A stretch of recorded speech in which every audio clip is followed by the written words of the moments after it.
Hello and welcome to another edition of New Bedford Connections. As usual, I'm your host, Paul Santos.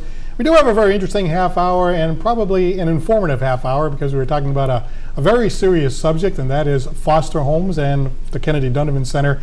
And we have two very well-known expert type guests to tell us everything you want to know about foster homes and the Kennedy-Donovan Center. We're happy to join here on the program Aubrey Macfarlane, the CEO of the Kennedy-Donovan Center. Welcome to the program. And Melissa Zeitz, who is the director of the Children's Foster Care and Family Services at the Kennedy-Donovan Center. Nice to meet you both. Nice to meet you as well. Welcome aboard. Thank you. Well, as I said before, I kind of warned you how this was going to go. We're going to learn all about the foster families and all about the Kennedy-Donovan Center. But before we do that, we have to know, who are these people? Who are these people and why are they here? So let me start with you, Aubrey. A lot of times we have people, New Bedford Connections, they're all from New Bedford, they're all from the surrounding towns. That's not you. Not me. Not you. Where are you from? I'm from Detroit. I'm a transplant to Massachusetts for almost 5 years ago now. So I came over to Massachusetts. I live in Stoughton, so I call it home. That's not that far away from here. No, it's not far at all. And I spend a lot of time in New Bedford because we have a lot of support services we offer here. Now, Detroit until about the age of what? Until the age of 10. Then you kind of moved around a little bit? Moved around. My dad worked for Ford Motor Company, so rather than an Army brat, I'm a Ford brat. We went to Mexico, Texas, Tennessee, back to Michigan. So you're not just from Detroit. It's like the whole Motown thing, and you know I'm from everywhere. The working for the big motor company and everything. Right. And I had to ask you this. You ever been to Tiger Stadium? I have. Old and new. The old Tiger Stadium, right? Old and new. Old more than new, actually. Right. Well, being a sports fan here in New England, this is a big sports area, as you know. Always wanted to go to the old Tiger Stadium. Never quite made it out there, you know. I bet. What a museum that was for the old time. You know, I'm glad that I actually met somebody that went there. Yeah, it's awesome. And I do tell people I'm not necessarily the #1 Red Sox fan, but I'm not a Yankees fan, so it's okay. All right, so that's all right. Just not being a Yankees fan, you're 90% of the way there. Right? Exactly. So tell me a little about your education before you went into the workforce. Yeah, sure. I went to the University of Michigan for both undergraduate and graduate schools. My undergraduate degree is in sociology, focused in law, criminology, and deviance. And then my master's is in social work. I'm both a clinical and a macro practitioner in social work. All right, and then prior to coming here, some other work history prior to that? Yeah, I worked for an agency pretty similar to Kennedy-Donovan Center, where we had both child welfare services and services for children and adults with developmental disabilities. At that agency, we also did mental health services, so similar type work. Sounds like you're the right lady for the job here based on this background check. I enjoy it. Well, also here is Melissa Zeitz, and you are actually from the area, right? I am, yes. Grew up in Dartmouth and still live in Dartmouth. Work in Dartmouth and New Bedford. So, yep. And education background? I went to my undergraduate at UMass Dartmouth, sociology, and then Bridgewater State for my master's degree in criminal justice. All right, fantastic. And you actually had a desire to work in the court, right? I did. I wanted to be a juvenile probation officer, but been at Kennedy-Donovan for a long time and very happy there. It's a nice place to be. So we have quite a staff here on New Bedford Connections today. We've got, let's see, sociology, criminology, social work. You guys sound like you're really going to be knowledgeable in the area that you're here for. We hope. That's the idea. Well, tell us a little bit about the Kennedy-Donovan Center in general before we focus in on the whole foster home thing, because the Kennedy-Donovan Center has a great reputation. It's been around for a while, and it offers a lot of services. What exactly is the definition? If somebody said, what's the Kennedy-Donovan Center, what would your answer be? It's a great question. I think if you ask the general community, they would say that we do early intervention, which is serving youth that are 0 to 3 years old who might have a developmental delay. I think that in New Bedford, you would hear people say that we have a school. And we have both of those. Right. But we also offer a wide variety of services, both for children and adults. So Missy will talk a lot about our foster care services, but we also have a continuum of care for adults with developmental disabilities. We're an agency that really focuses on meeting the individual needs of every single person that we serve. So rather than kind of pigeonhole someone into a slot or a bed or some type of service that we have, we look at the individual and their needs and provide the service that's right for them. So on the adult services side, we have everything from family support centers to shared living to group homes, a day habilitation center, but we really focus on meeting the needs of each individual that we're serving. On the child side, we have foster care again, which Missy will talk about, early intervention serving the 0 to 3 kiddos. We have a Healthy Families program in a number of different communities where we're helping pregnant moms or fathers who are under the age of 21, and we help serve their children up to the ages of 3 as well. quite a breadth of services. Yeah, absolutely. And you know, the reputation, I mean, you ask anybody about the Kennedy-Donovan Center, I mean, it does have a fantastic reputation. I didn't know so much about the adult service. I think a lot of people in the area think it's mostly kids that the Kennedy-Donovan Center services, but that's not true. There's a lot of adult services too. That's true. It started as a school out of the Kennedy family. Their nanny actually started a school for special needs kids. Oh, that's the Kennedy and Kennedy-Donovan. Kennedy-Donovan. And Donovan. How could I have not known that? And Donovan is the name of the nanny that was providing that service. Okay. So I think that that reputation was set forth ahead of us, but we've really moved to serve a breadth of different populations as we've grown. And child welfare services, which are the services that Missy does within foster care, we've grown quite a bit in the breadth of services and in the continuum that we're offering for child welfare as well. I think most people think that we serve only kiddos with developmental disabilities, but we serve children that are medically complex. We serve a lot of youth that are older, up to the age of 21. So it's a really great continuum in children's services as well. Well, let's talk a little bit about the foster home component. Now, the Kennedy-Donovan Center doesn't just deal with sort of like what I consider like sort of the regular foster home. You guys deal with specialized foster homes that require a specialized care or a specialized field. Tell me a little bit about that. Our foster homes are held to very, very high standards. They have to have extra training that allows them to, gain the skills to care for children with extra needs. Our children are not able to be supported in a regular DCF departmental foster home. Our children have needs in the areas of development. A lot of them do have a diagnosed, developmental disability. We also have children with mild to moderate medical needs, sometimes severe medical needs in our program, where the foster parents undergo training specific to that child. G-tubes, sometimes trachs, diabetes care. It's a huge variety of diagnosis that the children have in our care. In addition to that, they often have behavioral issues related to having been through some sort of trauma, be it the removal from their birth families or any other number of traumas that the children have. So foster parents really have to be trained in how to work through all of that, and our kids are very complex. I know I was mentioning to you folks before, I'm an attorney and I do a lot of care and protection cases. So I'm familiar with a lot of this, but the thing that I do know is that a lot of times if you have a medically needy infant, for example, just to give an example, a medically needy child that needs a certain kind of specific care, medical care that's out of the ordinary, a special kind of formula, special kind of medication, kit with a nebulizer, a breathing device, they immediately say this is a case of specialized foster home. Absolutely. Because the regular foster home, they're all very good, they may not have the training that you need in a particular case like that. That's true, and another piece of that is departmental foster homes have more children in their care. They can have up to 6 children. Our homes can have a maximum of 4, and only 2 of them can be placed through the Department of Children and Families. So it's really meant to cater toward those children who have unique needs that require very individualized attention and care. Now, is it usually medical needs, or are there other kind of needs that would also qualify for a specialized home? It's not always medical by any means. We have children with behavioral needs, we have children with developmental needs, we have a lot of the infants that you were referring to who are born exposed to substances or dependent upon substances. Now, I know obviously there's a great need for foster homes in Massachusetts, probably across the country. Absolutely. And in fact, the need is probably more dire now than it has been. Challenging situation for somebody to put themselves forward, especially to provide the kind of care that's needed, but what wonderful feedback and how rewarding it must be to make a contribution like that. Sure it is. I mean, we have foster parents. They're all wonderful people, and they will tell you it's a challenge for sure, but the feeling that they get from being able to help a child, even if it's just for a little while, the feeling that they've been an agent of change for that child and their family is huge, and that's what keeps most of them carrying on. We also offer a lot of support to our families. Home visits happen weekly. We're available 24 hours a day, all year, to offer support in cases of emergencies and extra training. So there's a lot of support as well. Definitely a challenge. Now, what kind of requirements would somebody need to have? They would have to go to a special training?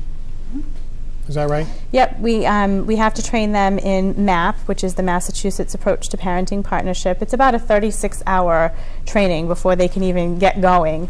CPR and first aid, we train them on universal precautions. We train on many different topics. The most common diagnosis that we see within our program, we often cover those topics. Behavior management, very, very important. These children come in with trauma histories, and you cannot, necessarily parent the same child, or different children the same way all the time. You need to have a lot of tools. So we work on that, all positive approaches to parenting, It's important. It's vitally important that you have the tools that you need to get started. Well, I was going to think that because you have these specialized situations, behavior problems, challenges, and so forth, you got to have some techniques that you can employ Definitely. in order to try to deal with the situation. So it seems to me that you got to learn that, right? Yeah, and I think that's one of the unique things about Missy's program is that we really have a lot of supports within the program. So if you need a parent partner or a parent mentor to help you with one specific child, we can provide that for you. We have a clinician on staff who can help you if someone's having behavioral challenges or not. Within all of our other programs within KDC, if you have someone who's having feeding challenges, we might be able to bring someone in to partner to help you with that. So we're able to really leverage our resources so that families who really have a desire to make a change in the life of a child can come to KDC and know that they'll have the training and support to be able to do it. So really it's the open heart that opens the door to being able to provide that service, and the rest we help them to take care of. So I think that makes it a little bit less scary for someone to try and jump in with us. We're ready to be on the ground floor with people and help them figure out how to make that impactful change on the lives of a child. What about somebody that's been a foster parent to begin with, but not a specialized foster parent? They might have a little bit of a, maybe a little bit special knowledge. I mean, would that be a legitimate step, a good step to take, that if you were a foster home, now you're going to go to the specialized foster home? Yeah, I think absolutely. that would be good, right? Absolutely. Yeah, I think they have the foundational skills, and they probably don't realize that they have well beyond the foundational skills just by the number of children they may have seen. Definitely. Now, obviously, you got the school going on there, the Kennedy-Donovan Center, right? How does somebody qualify for the school? Yeah, generally we take kiddos that aren't able to stay in district at their own schools. We may take them for a short period of time where we help to stabilize them medically or help to stabilize them behaviorally so that they can return back to their home school. And if they're not able to, we're able to provide intensive supports. We have PT, we have physical therapy, we have occupational therapy, speech therapy, nursing on hand. I think traditionally we've been known as a school that takes kids that are pretty medically fragile, which we absolutely do, and have a classroom for kids that are medically fragile. But we're also taking kids that have pretty intensive behavioral needs. Those tend to be the kids that at times districts aren't able to keep in district and would have come out to a school like Kennedy-Donovan Center. And that was really the foundation of the creation of the Kennedy-Donovan Center. So it's a small school right now. We have about 14 kids in the school, but it's such a foundational piece of what we do that we still invest in making sure that we have that service available. So you'd be able to take the student from a relatively early age and take them all the way through secondary education and so forth like that? Yeah, technically we can take kiddos as early as 3 and up until the age of 22 when they age out into the adult system. But we tend to see kids around 12 years old and older. The school districts are really have become very equipped at handling behavioral challenges and medical challenges and other needs for younger students. So generally we're seeing kids that are a little bit older than we have in the past. How do you do that? How do you deal with these behavioral issues? How do you adjust? I mean, how do you come up with the right plan and the right technique to get the goal that you're trying to accomplish? Yeah, must be difficult sometimes, right? It is, but we have great clinicians on staff paired with staff who have a lot of longevity. We have teachers and physical therapists in the school that have been there for over 20 years. A lot of experience there, right? Yeah, absolutely. And you pair that with clinical expertise of board certified behavior analysts and other consultants that we may bring in to really look at behaviors, and it's really a great product that we can offer for individuals. Now, what would you say to somebody that would be concerned about, their own family, they have their own biological children, they got to make the decision to bring someone in that may have a behavioral issue or something like that? Some people might say, gee, that's a little scary, I want to make sure I'm handling this correctly. What are your thoughts on that? My thoughts are that they should get more information about it. Again, that's that open heart that we're looking for. We're pretty direct with foster parents about what it looks like and how we can support them. And we help them to make a decision on what might be a good match for them. It may be that in a family with young children or a family that already has a child with some behavioral issues, that pairing them with somebody else with a behavioral issue isn't the right choice at that point in time. Or it may be that someone with younger kids might do better with someone who's more medically fragile. But that type of pairing and sharing happens within placement services through Missy's program. Right. I've been to a lot of foster homes doing care and protection cases, and I'll tell you, you can tell in the first about 3 minutes what the quality of the foster home, and they're all very good, but then there are some of them that are really super great, you know, and you just have a feel. I think there are some people that have a knack for it, some people have a talent for it. There's the right child for every one of our foster homes. Sometimes it's a challenge to find the right one. You know, we do a great job from the beginning to gather as much information as we can about the foster family and the child, you know, who's been referred to us. It's very, very important to try to make the best match as soon as you can, but oftentimes it's, you know, it's tricky for sure. Right. You never know. When the child, you know, comes in and they present a certain way and they're, you know, after a few months you really get to know what it's really going to look like to have that new addition to your family. So, you know, I would encourage anyone who's thinking about it, give us a call, just brainstorm, you know. One thing I've noticed, sometimes a kid is placed in a foster home and they end up, you know, getting a positive influence from the biological kids who are there, because the biological kids are used to following the rules of the house, or at least you would think so, right? And then sometimes the kid who comes in and that has had these challenges, that haven't had the hand that these kids that are already there had, and sometimes it's a great influence, and sometimes the kid really gels with the biological family. It can be an amazing match. I mean, any child wants a family.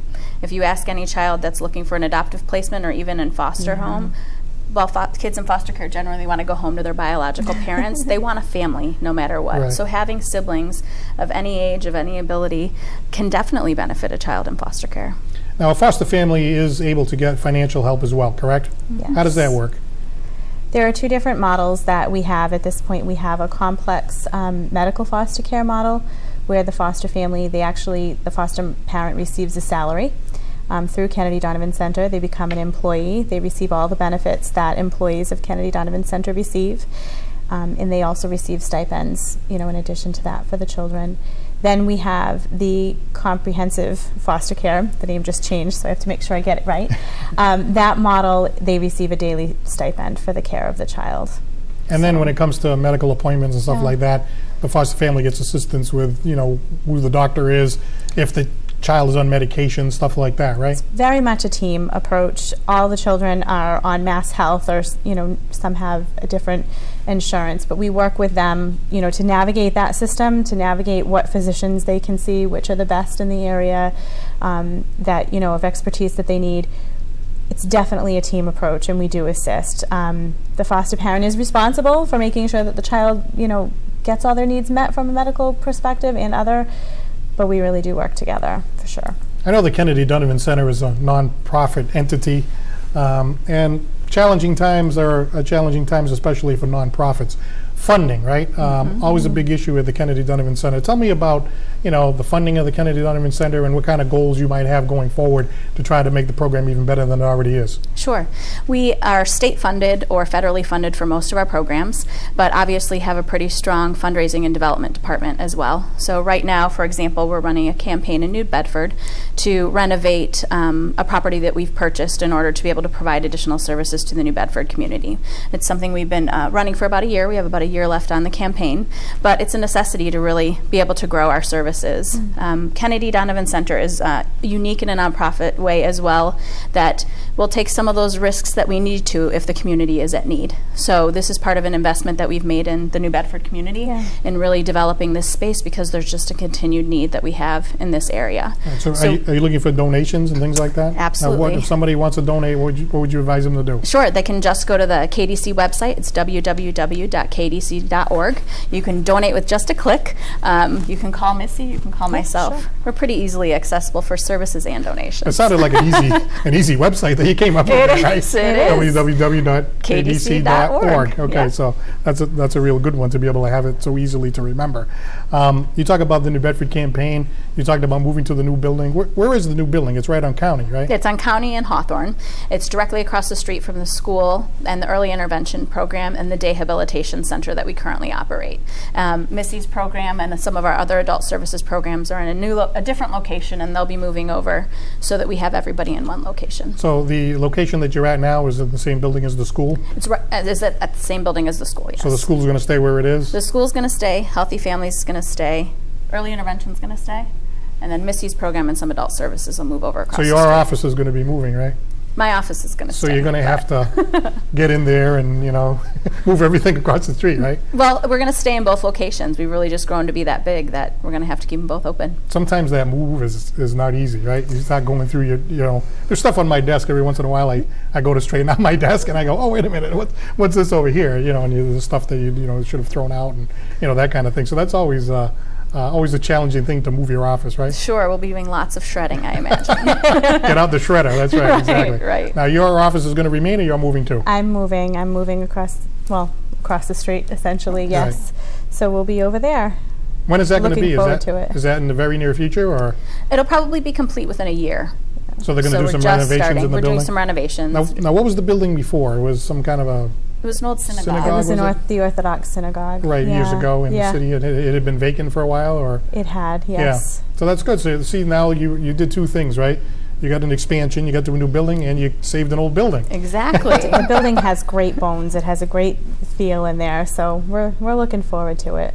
Well, when you came to Massachusetts, right, one thing you have to notice is the historical buildings that we have in this area. Is I think around here we just kind of, oh, there's another old building, but when you go into other areas and you come back, I mean, the buildings that we have here and the historic value of these buildings, they're phenomenal. It's phenomenal. I've even taken time just to drive around the city of New Bedford after leaving the school. Yeah. It's not something that you see every day, and so it was really unique for me.